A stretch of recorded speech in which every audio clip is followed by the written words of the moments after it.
I saw tigers, and a tiger saw a man. Is that how it goes? Someone's looking at me really weird.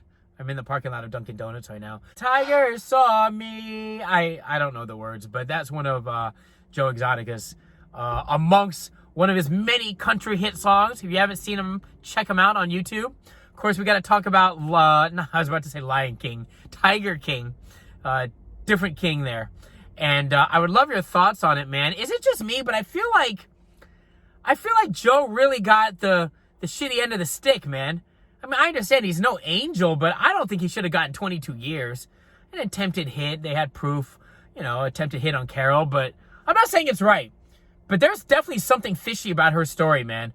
Like, she is definitely, like mad shady. And did you guys see? I just thought it was just so cheeseball, so corny. She would do her, she would film, when, in a couple of the series, they would show her doing her, YouTube show, and she would, start off by saying, "Hey, kittens," or "Hey, tiger cats and kittens." Ugh, so cheesy. Anyway, something's definitely shady there with her and her first husband. Definitely something there. I didn't really understand what Joe was doing operationally. I'm talking about in the zoo perspective.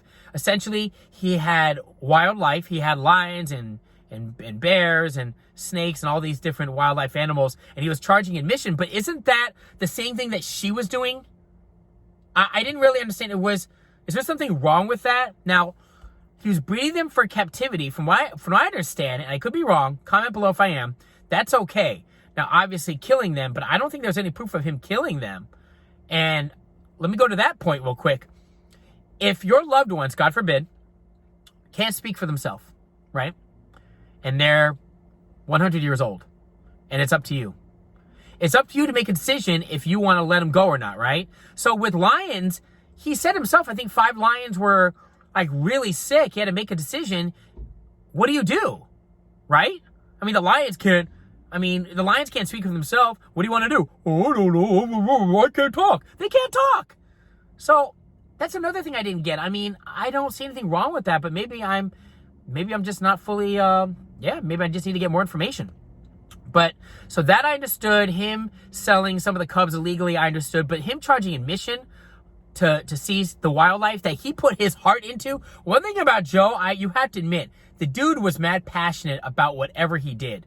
He was as passionate in regard to running for governor, into his love for animals, into his crazy marriages and sex life, into his outfits. And his outfits were passionate. Am I right? I mean, did you guys see that pink satin beaded button-up shirt with the jeans and the cowboy boots that he rocked? I mean, if you can't love a guy because he's rocking that, then I can't help you. If you noticed, and I love this, he never matched in any of his outfits throughout the entire series. He would wear a purple button-up. No, hold on. It was like a black button-up with a purple tie. And then he had all these gun holsters and ammo all wrapped around his legs. You know what I mean? I guess something was wrong with his leg and he would walk with that limp. So I just thought the whole thing was a shit show, and a shit show in the best way possible. If we're going to talk about shit show, his entire crew, that's a shit show. And I mean that. I mean that with a lot of love. So yeah, comment below. What are your thoughts? I think that he got the shitty end of the stick, man. I don't think he should have gotten 22 years at all. I think that he has a definite career as a country artist. I mean, how can you hate on a guy with such incredible outfits? That, my friend, is the icing on the cake. 1 to 10. Scale of 1 to 10. What do you rate his outfits at? I give him a 20.